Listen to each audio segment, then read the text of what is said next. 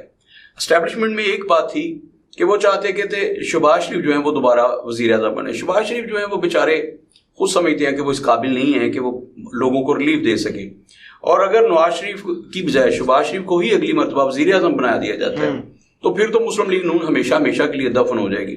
I am F کے ساتھ جتنے کڑے معاہدے کر گئے ہیں شہباز شریف، وہ تو یہ حکومت بھگت رہی ہے نا۔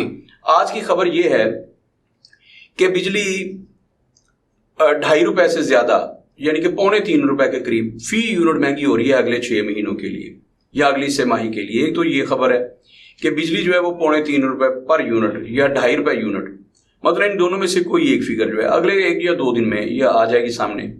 تو بجلی مہنگی ہو رہی ہے تقریباً 3.25 روپے پر یونٹ مہنگی، ایک تو یہ بات ہے۔ دوسرا یہ ہے کہ 1 اکتوبر سے گیس جو ہے اس میں 50% اور اضافہ کیا جا رہا ہے، پہلے 100% اضافہ کیا گیا، لوگ ٹس سے مس نہیں ہوئے، لوگ بل دے رہے ہیں اللہ کے فضل و کرم سے۔ پاکستانی عوام جو ہیں، میں نے بار بار کہا، جو میں لفظ گگو گھوڑے استعمال کرتا ہوں مجھے شرم آتی ہے کہ میں اتنا ہلکا لفظ کیوں استعمال کرتا ہوں، یہ بہت چھوٹا لفظ ہے ان کے لیے۔ ایسی بے حس قوم پوری دنیا کے کسی خطے میں آباد نہیں ہے۔ تو پاکستانی تو بڑے سکون سے بیٹھے ہوئے ہیں کہ کوئی بات نہیں، اب 2.5-3 روپے پر یونٹ جو ہے وہ بجلی مہنگی ہوگی، اسی طرح گیس جو ہے وہ 50% اور مہنگی ہونے جا رہی ہے، تو لوگ بڑے اطمینان سے بل دیں گے، اور بجلی اور گیس مہنگی ہونے سے ہر چیز مہنگی ہو جائے گی۔ تو پیٹرول کے بارے میں کہا جا رہا ہے کہ اس دفعہ پیٹرول میں 1 اکتوبر سے کچھ ریلیف دیا جا رہا ہے، اللہ کرے یہ بات سچ ہو۔ انہوں نے 26 روپے بڑھائے تھے، تو اس میں سے یہ اوپر والے 6 روپے شاید اڑا دیں گے، باقی 20 روپے جو ہیں وہ مہنگائی برقرار رہے گی۔ تو یہ بات سمجھ سے باہر تھی کہ جب میں کہہ رہا تھا کہ جب ہر روز ڈالر کی قیمت نیچے آ رہی ہے تو پیٹرول کو تو سستا ہونا چاہیے تھا، یہ 26 روپے 2 پیسے کیسے مہنگا ہو گیا؟ تو اب انہوں نے 26 پیسے 2 پیسے جو پیٹرول مہنگا کیا ہے، یہ 1 اکتوبر کو اس میں کچھ 6 روپے کمی کر دیں گے اور یہ ثابت کریں گے کہ ہم نے تو عوام کو ریلیف دے دیا، حالانکہ 20 روپے تو پیٹرول آپ نے مہنگا کر دیا نا۔ تو خیر پیٹرول جو ہے وہ دیکھتے ہیں مہنگا ہوتا ہے یا سستا ہوتا ہے، باہر کے اب یہ بات پکی ہے کہ بجلی جو ہے وہ 3.25 روپے کے قریب پر یونٹ 1 اکتوبر سے مہنگی ہو رہی ہے، اور گیس جو ہے وہ تقریباً 50% مزید مہنگی ہو رہی ہے۔ یوں سمجھ لیجیے کہ جسے 1000 روپیہ بل آتا تھا گیس کا، اسے اب 1500 روپیہ یا 2500 روپے بل جمع کروانا پڑے گا گیس کا۔ اسی طرح بجلی کا بل جو تھا، بجلی تو مہنگی ہونی ہے 2.5 روپے، لیکن یوں سمجھیے کہ جو 10,000 روپے جمع کرواتے تھے اسے اب 12,500 آنا چاہیے نا، لیکن 12,500 نہیں، اسے کوئی 16,000 کے قریب آئے گا۔ تو یہ ہے اس ملک میں، اور لوگ اللہ کے فضل و کرم سے بڑے ٹھنڈے بیٹھے ہیں، وہ انتظار کر رہے ہیں کہ 21 اکتوبر کو میاں نواز شریف صاحب جب آئیں گے، جو کہ اس حکومت کا فیورٹ گھوڑا نہیں ہے، مطلب مرتضی سولنگی صاحب نے کہا، اور اتنے معتبر بندے کی بات پہ ہمیں یقین کر لینا چاہیے۔ تو جو اسٹیبلشمنٹ کا اور موجودہ حکومت کا فیورٹ گھوڑا نہیں ہے، جب وہ آئیں گے لوگ انتظار کر رہے ہیں کہ میاں نواز شریف صاحب آئیں، پھر اس ملک میں مطلب ڈھول باجے بتاشے ہر روز وہ محفلیں سجا کریں، تو الیکشن کا ماحول بنے اور ہم میاں دے نعرے بجن گے وغیرہ وغیرہ، ایک باری پھر شیر یہ سارے ملک میں ہو۔ دوسری طرف آصف علی زرداری صاحب اپنے بیٹے کے لیے وہ بھی سر دھڑ کی بازی لگا کے نکلے ہوئے ہیں، اور کہیں نہ کہیں سے انہیں بھی یقین دہانی ہے کہ اس دفعہ آپ کو موقع دیا جائے گا، پنجاب میں بھی موقع دیا جائے گا، آپ کو نشستیں دی جائیں گی اس صورتحال میں۔ اور وہ بڑے مطمئن ہیں کہ وہ نشستیں جہاں پہ پی ٹی آئی کے لوگ جیتا کرتے تھے، ان میں سے کوئی کچھ نہ کچھ انہیں بھی دینے کا وعدہ کیا گیا ہے، کوئی 40% کو 50% انہیں بھی ملیں گی۔ تو باہر کیا جب یہ مرتضی سولنگی صاحب کے منہ سے سنا کہ ہمارا کوئی پسندیدہ گھوڑا نہیں ہے، تو مجھے تو بڑا عجیب یہ جملہ لگا۔ اگر ایسا پاکستان کی ہسٹری میں ہوتا ہے تو میرے لیے یہ عجوبہ ہوگا، پاکستان میں ایسا ہوتا نہیں۔ پچھلی دفعہ آپ کو یاد ہے جب نگران وزیر اعلیٰ بنے تھے ہمارے وہ چڑیا والے نجم سیٹھی صاحب، تو ان پر 40 پنکچر لگانے کا لگا تھا، ان کی ایک آڈیو لیک ہوئی تھی کہ میں نے 40 پنکچر لگا دیے۔ تو وہ جو 40 پنکچر انہوں نے لگائے تھے، اس کا مطلب تھا کہ 40 لوگ جو تمہارے ہار رہے تھے مسلم لیگ نون کے، ان کو میں نے جتوا دیا ہے۔ تو یہ ہو ہی نہیں سکتا کہ یہ جو حکومت ہے اپنے فیورٹ گھوڑے کو ریس جتوانے کے لیے فول پلے نہ کرے، اس کو جتوانے کے لیے پورا موقع فراہم نہ کرے۔ بار کیا سب سے بڑی بات یہ کہ یہ کہتے ہیں ہمارا کوئی فیوریٹ گھوڑا نہیں ہے. بھائی اسی سے ثابت ہوتا ہے کہ عمران خان جو ہے اس کو تو آپ نومبر میں آؤٹ کر رہے ہیں سیاست سے ہمیشہ کے لیے, نااہل بھی ہو جائیں گے اور وہ جیل میں ہوں گے. تو اس کے بعد بھی کوئی کہے کہ ان کا کوئی فیوریٹ گھوڑا نہیں ہے اور کوئی ان کے غیظ و غضب کا شکار نہیں ہے, تو میرے خیال میں یہ بہت بڑا جھوٹ ہے. مرتضی سولنگی کو یہ بات کرنی ہی نہیں چاہیے تھی. اگر وہ یہ بات نہ کرتے تو میرا خیال ہے آج ہم اس پہ پروگرام نہ کر رہے ہوتے. انہوں نے یہ بات کر کے کہ ہمارا کوئی پسندیدہ گھوڑا نہیں ہے, لوگوں کی توجہ اس طرف کروا دی ہے کہ آپ چیک کریں کہ ہمارا پسندیدہ گھوڑا کون سا ہے. جب وہ یہ کہیں گے تو پھر ہم سارے پورے دیکھیں گے, جزیات کے ساتھ اس کو دیکھیں گے کہ نگران حکومت کا جھکاؤ کس طرف ہے, وہ کسے سپورٹ کر رہے ہیں اور کس کو دیوار کے ساتھ لگا رہے ہیں. جب یہ ساری چیزیں سامنے آئیں گی تو پھر شواہد کو مد نظر رکھ کے پھر ہم یہ بتائیں گے لوگوں کو کہ ان کا پسندیدہ گھوڑا کون سا ہے اور ان کو نفرت کس کے ساتھ ہے, وہ کون سے گھوڑے کو ریس سے باہر کرنا چاہتے ہیں اور کس گھوڑے کو ایوان اقتدار تک لانا چاہتے ہیں. یہ بات تو پھر ہوگی اگر وہ ایسے بیانات دیں گے. جی سر, بہت شکریہ. اپنے میزبان سمیر بے کو اجازت دیجیے. اللہ حافظ.